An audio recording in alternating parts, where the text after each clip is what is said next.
Olá, você que acompanha o meu canal. Antes da nossa entrevista de hoje, eu quero primeiro te agradecer por estar sempre aqui acompanhando o TV Saudade Entrevista. Agora, se você gostar do nosso trabalho, se você gostar da nossa entrevista, dá um like, faça um comentário, compartilhe as nossas entrevistas, faça perguntas, sim que é possível, eu vou responder. Se souber, eu respondo na hora. Se não souber, eu vou buscar a resposta para te dar. E também se inscreva, porque se inscrevendo, você ajuda o canal a crescer, você ajuda a trazer melhor conteúdo para você e mais. Você recebe automaticamente a mensagem, a informação do novo conteúdo que acaba de chegar. Então, curte aí. Vamos agora à nossa próxima entrevista.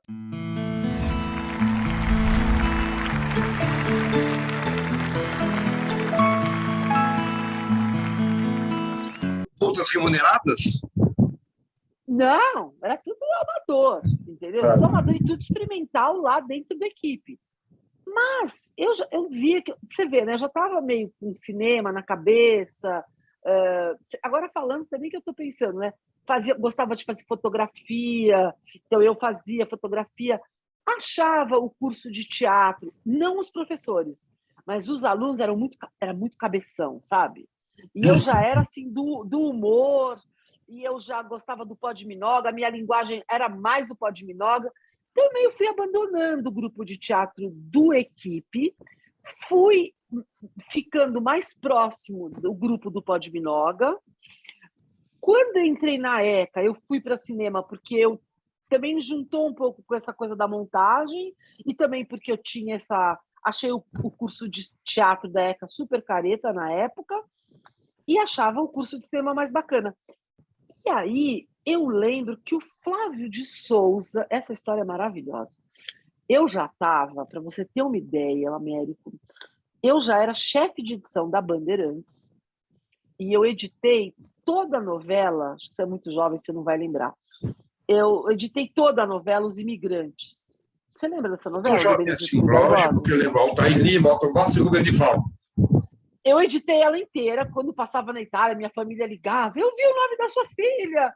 Até hoje, eu fui a editora dessa novela. Eu editei ela inteira. Quando eu acabei a edição dessa novela, o Avancini estava na Bandeirantes nessa época. E ele me chamou, eu me lembro que era uma sala que ele tinha no Alto da Lapa. Ele usava aquelas roupas meio de caçador, assim, um terno. Tinha aquelas dois bolsos em cima, dois bolsos embaixo. E quando eu entrei na sala dele, ele estava olhando para a janela, ele virou, por favor, pode sentar. Né? Eu sentei, ele falou, então, eu tenho um ótimo convite para fazer, e já sei que não existe o não. Ele falou, eu queria te levar para editar na TV Globo. Anarquistas, graças a Deus, eu estou saindo da Tupi agora, estou indo para a Globo, e eu queria te levar como minha editora. Eu falei para ele, então, eu não vou, porque eu estou fazendo uma peça que se chama Vida de Cachorro, infantil, foi minha primeira peça. Antes disso, olha só que interessante. Fagundes, né? Anarquista, graças a Deus, foi com Fagundes. Eu não lembro agora. Eu não lembro, mas era da Zélia Gattai. Sim. Mas olha que interessante. Como que o teatro já tinha me picado. No Equipe, eu conheci a Laura Tetti, que era mulher do César Vieira, que era o fundador do Teatro União e Olho Vivo. E eu fiquei amiga da Laura. E ela falou, vamos com a gente um dia ver a peça que a gente está fazendo, Rei Momo. Eu falei, vamos. E a gente ia para a periferia ver a peça. Eles faziam o Rei Momo. E aí, eu estava assim, não estava na época, foi bem na época da Equipe. Estava na Equipe, fazia teatro, fazia umas pontas, fotografava. A Laura era super bacana, ficou amiga. A Gigi estava na Equipe, ficou amiga minha da Gigi. Os meus pais tinham se separado e eles estavam putos comigo, então porque estava fazendo, já estava assim na equipe, fazendo teatro, eles já estavam sentindo um certo clima, mas achavam que eu ia fazer medicina, né? Mas aí, nessa separação dos meus pais, eu fui morar na casa de uma amiga minha. Então, eu já estava assim, mais livre. A Laura me chamou para para ir assistir o Rei Momo na periferia. Eu fui. Quando eu fui, eu falei, nossa, que bacana essa peça. Adorei a peça. E a Laura falou, você não quer entrar no grupo? Essa coisa, eu tinha 16 anos, estava na equipe, ela era minha professora de história, o dono do grupo era o César Vieira, marido dela. Falei, total. Falei, eu vou matar 2 coelhos com uma cajadada só. Eu me livro do final de semana na minha família, que estava um inferno, meus pais já estavam em pé de guerra. Eu vou fazer uma coisa que eu estou experimentando, com 16, 17 anos, que vou curtir, né? Vou experimentar, na verdade, vou experimentar. Sem ter muita interferência deles para atrapalhar. E já estava, sabe, já estava estudando, e falei, não, eu vou experimentar. E também tinha toda essa coisa, não, minha professora de história, é uma peça histórica, que, na verdade, né, não era uma peça histórica, se bem que se falava de história, assim, era uma peça que contava a história do Brasil através de escolas de samba, era uma peça bem interessante. Mas aí o César Vieira era super de esquerda, do Partido Comunista, enfim, era todo, né? E aí eu fiquei entre esse lado, né, teatro em olho vivo e de olho no pó de Minoga, que eu sentia que tinha mais a minha linguagem, mas eu sou uma pessoa muito, né, assim, casei com um cara lá no União em Olho Vivo, né, acabei casando com ele, e meu primeiro marido. Então, tá vendo assim, como dá para casou também, né? Também. Se bem que meus pais não gostaram muito, né? Esse daí, né? Minha mãe, assim, o cara era duro, o cara fazia cinema na FAP depois, mas quando eu conheci ele, acho que fazia pesquisa de campo, era super duro, super duro. Então também não era assim um grande casamento, né? Para quem queria que a gente fosse o máximo, né? E ator para o meu pai era o TBC Paulo Otran, né? Isso que era ator para ele. O amigo dele, então, Zara. Ou o Zara, que fez Poli, que se formou na Poli, né? Então eram essas referências. E aí eu fiquei no Teatro União em Olho Vivo durante um ano fazendo teatro lá, né? E casei com esse cara desse grupo e foi uma maravilha, adorava. Mas aí eu comecei a editar direto, porque eu tinha que me sustentar. Eles falaram, não vou sustentar a atriz.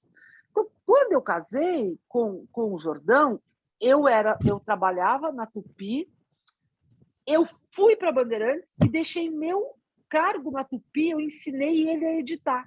Então, ele fazia cinema na FAAP, eu fazia na USP, eu dei o meu cargo para ele na Tupi. Tanto que, quando a Tupi fechou, ele ganhou toda a indenização da Tupi. Eu já estava na Bandeirantes. Nisso, o Avancini me chamando para ir para o Rio. Isso que eu ia perguntar, pode ficar ponto sem nó. Você acabou não indo com a Avancini? Escuta, nisso, o Flávio de Souza me chamou para fazer uma peça infantil, Vida de Cachorro, com Carlos Moreno, com a Yara Janra. Rony não estava nessa peça. Não, ainda não. Enfim, mas era Yara, eu e Rony, do grupo mesmo, né? Não, Yara, eu e Carlinhos Moreno, e Mira fazendo figurino e Flávio o texto. Muito bem. Eu falei para o Avancini, olha, eu não vou com você para Globo, porque eu estou fazendo uma peça infantil que se chama Vida de Cachorro. Olha, a pausa dramática que esse homem deu, eu nunca vou esquecer. Ele ainda repetiu. Ele falou, você não vai para a TV Globo editar Anarquistas, graças a Deus, porque você com, sei lá, 25, 26 anos, não sei exatamente quantos anos tem, está começando a ser atriz, fazendo uma peça que se chama Vida de Cachorro, é isso? E é. O cara, ele não sabia o que falar. Mas ele me viu tão ingênuo que é verdade. Ele falou assim para mim, ele falou, eu vou te contar uma história. E é verdade essa história que ele me contou. Então, os grandes diretores da Globo começaram como editores. Você pode ver. Jorge Fernando, Roberto Talma. Lá na Globo, o editor tem outro status do que aqui na Tupi. Até ele falou, aqui na Tupi, eles não têm essa sofisticação que tem lá. Era Band, não era? Não, a Band, desculpa, porque ele era a Band, eu estava na Band, olha a cabeça. Ele falou, lá na Globo... Você vê que eu tô atento. Ele falou, não tem a sofisticação... Ou seja, aqui em São Paulo, na verdade, não tem a sofisticação que tem lá no Rio. Porque lá no Rio, o que acontecia? Foi uma das coisas que ele me explicou, tá? Aqui, a gente tinha um monitor que passava a fita original e um que editava. Lá você tinha os dois para editar em um. Era muito mais bacana, assim, de mexer, de brincar, entendeu? Era muito, muito mais bacana.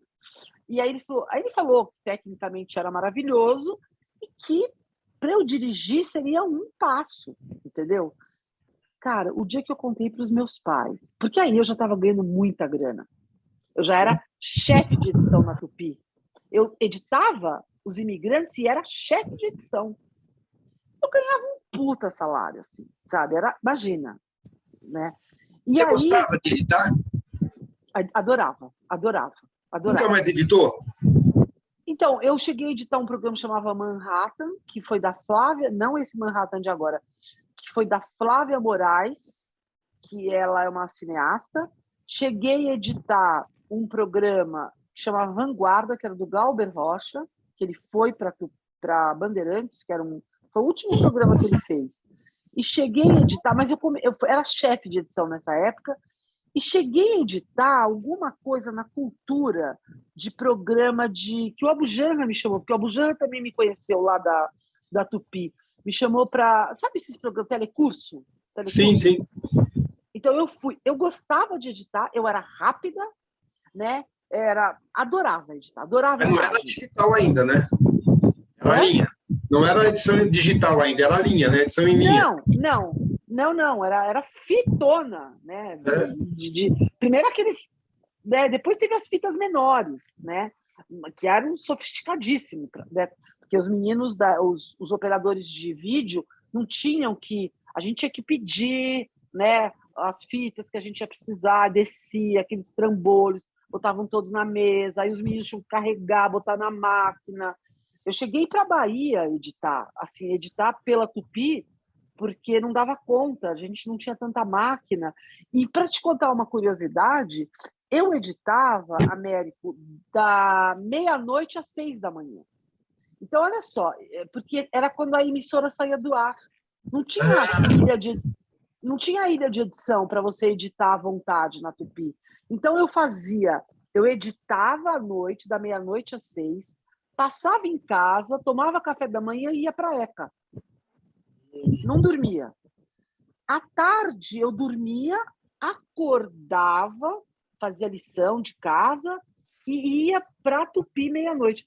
Chegou uma época que eu dava aula de edição na FAP, na faculdade. Então, eu ia para a FAP 2 vezes por semana, dar aula à noite de edição no rádio e TV, ia para a Tupi editar e de manhã ia para a ECA. Quando é que foi que a atriz começou a se impor? Que momento que você... Então, o que aconteceu, que eu acho que eu sou um pouco kamikaze nesse sentido, vou te contar por quê.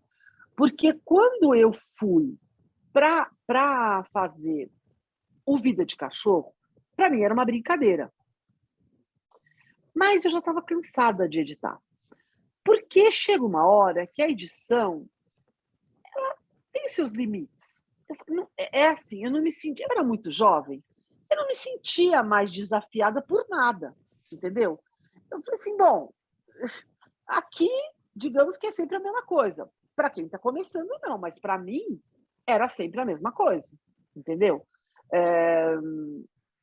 E aí eu estava cansada já, né, de estar. E estava cansada daquele ritmo alucinado, né? O que aconteceu? O Flávio me chamou para fazer Vida de Cachorro e eu já estava fazendo terapia. E eu falei para ela, eu falei, nossa, eu estou amando ser atriz. Ela falou, você tem que ver que você sempre quis ser atriz. Você, né, foi uma coisa que você me conta, desde a Marília Pêra, do Pó de Minoga, né? Mas eu também percebi, Américo, que atriz, a gente não conseguia se sustentar como atriz, né? Era uma profissão muito difícil, né? Muito difícil. Mas aí o que eu fiz? Eu não pulei rapidamente de uma coisa para outra. Eu continuei trabalhando como editora e fazia de final de semana Vida de Cachorro. Mas eu já ganhava muita grana como editora. O que eu fiz? Eu comecei a juntar dinheiro. Eu falei, eu vou dar esse salto. E tipo assim, a minha terapeuta falou, bom, se você não arriscar agora, que você é jovem, quando que você vai arriscar? Né? Aí eu arrisquei. Eu falei, o Flávio me chamou para fazer Parênteses entre Parênteses. Eu ainda trabalhava... Não, aí eu já tinha largado. Mas aí, no Vida de Cachorro, eu comecei a fazer muita publicidade. Eu comecei a ser chamada para muita publicidade. E eu comecei a ganhar grana com publicidade. Falei, então tem um lugar aí para mim. Entendeu? E aí eu fui fazer Parênteses entre Parênteses. Mas aí eu comecei a ser chamada para fazer cinema. Na ECA eu conheci o Ícaro Martins. Eles me chamaram para fazer cenário e figurino. E eu trabalhei um pouco no roteiro do Olho Mágico do Amor. Cenário e figurino. Você estudou para fazer figurino, o cenário, por exemplo? Normalmente é arquiteto que faz cenário, né?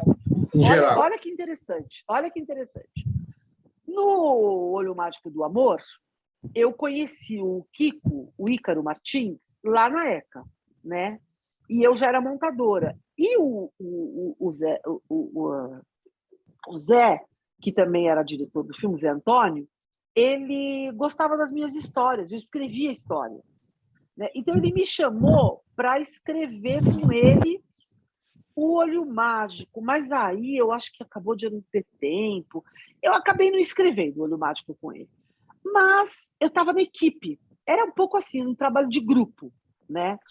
E aí eles falaram, não, você está com a gente. Então foi assim, o que você pode fazer? Eu falei, gente, eu não sei fazer cenário e figurino.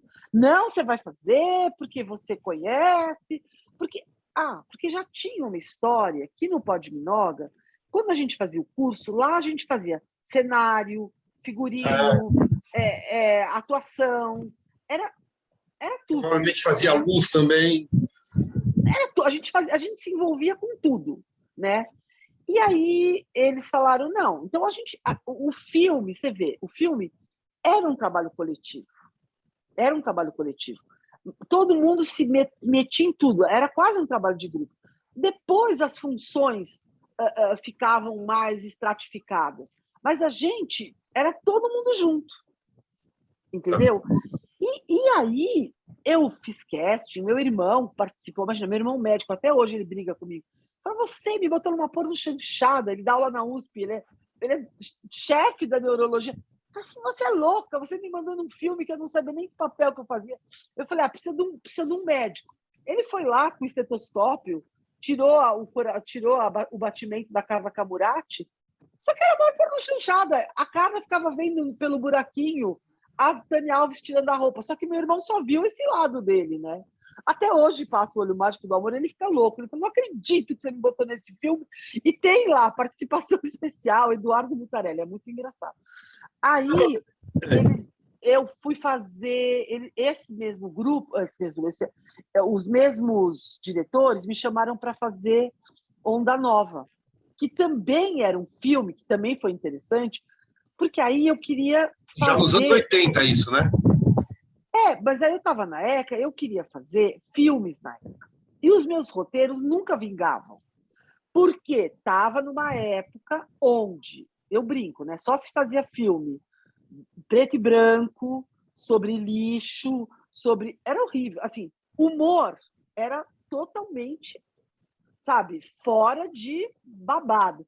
E eu não conseguia filmar, e o meu grupo não conseguia filmar.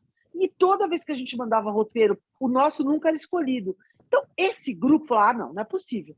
O que a gente fez? A gente foi para a Boca do Lixo, e a gente falou, a gente quer filmar, mas a gente não queria filmar porque a gente queria fazer porno chanchada. A gente queria filmar porque a gente queria treinar, entendeu? Queria treinar roteiro, queria treinar figurino, queria treinar tudo. Só que, na época, a gente não tinha oportunidade. Por quê? Porque os roteiros, todos os roteiros, eram roteiros que tinham um cunho político, que não podia ter humor, não podia ter humor de forma alguma. Então, a gente foi filmar na Boca do Lixo. Quando a gente chegou na Boca do Lixo, eu me lembro até hoje, o produtor chamava Adonis. Ele usava uma corrente de ouro, meio um senhor assim, né? Ele falava, eu quero sexo, eu quero mulher pelada,